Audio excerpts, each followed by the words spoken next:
रविवार की वो शाम काशीपुर के मोहल्ला अलीखा में किसी आम दिन की तरह ही शुरू हुई थी।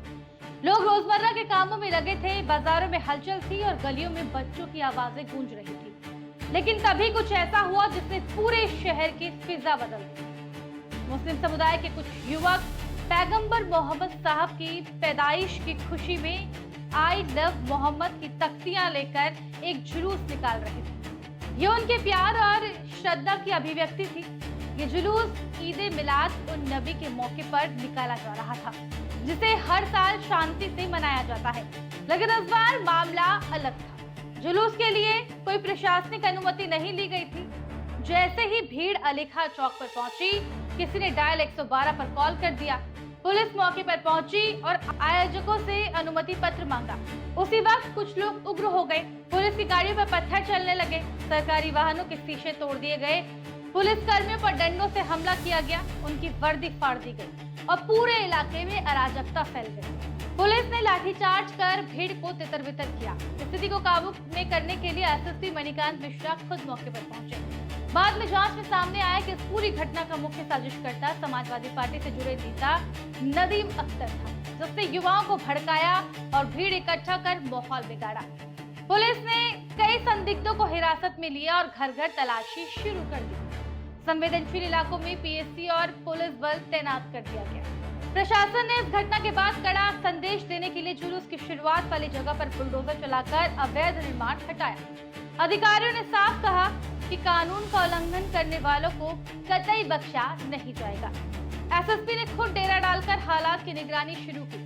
एसपी सिटी अभय प्रताप सिंह ने कहा, उत्तराखंड में गुंडा राज नहीं, कानून का राज चलेगा। काशीपुर की घटना कोई अलग थलग मामला नहीं है, बल्कि ये एक देशव्यापी विवाद का हिस्सा बन चुकी है, जिसकी शुरुआत उत्तर प्रदेश के कानपुर से हुई। 5 सितंबर को बाराफात के जुलूस में आई लव मोहम्मद लिखे बैनर लगाए गए, जिस पर कुछ संगठनों ने आपत्ति जताई और इसे एक नई परंपरा और उकसाने वाला कदम बताया। इसके बाद कानपुर में एफआईआर दर्ज हुई और ये मुद्दा धीरे धीरे सोशल मीडिया से निकलकर देश के कई राज्यों में फैल गया। महाराष्ट्र के नागपुर, गुजरात के गोधरा, उत्तराखंड के काशीपुर, तेलंगाना के हैदराबाद और यूपी के बरेली समेत कई जगहों पर इस तरह के बैनर लेकर जुलूस निकाले गए। कई जगहों पर पुलिस और प्रदर्शनकारियों के बीच झड़पें, पत्थरबाजियां हुई और माहौल तनावपूर्ण बन गया।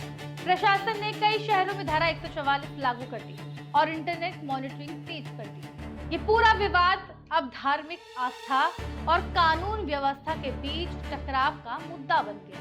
सवाल ये है कि क्या ऐसे जुलूस धार्मिक अभिव्यक्ति हैं या जानबूझकर माहौल बिगाड़ने की कोशिश है? जवाब तलाशना समाज और कानून दोनों की जिम्मेदारी है। अब सवाल यही है, क्या आई लव मोहम्मद कहना गलत है? शायद नहीं, लेकिन बिना अनुमति जुलूस निकालना और उसमें हिंसा फैलाना निश्चित रूप से कानून के खिलाफ है। धर्म का सम्मान जरूरी है, लेकिन उसी तरह कानून और व्यवस्था का पालन भी उतना ही जरूरी है।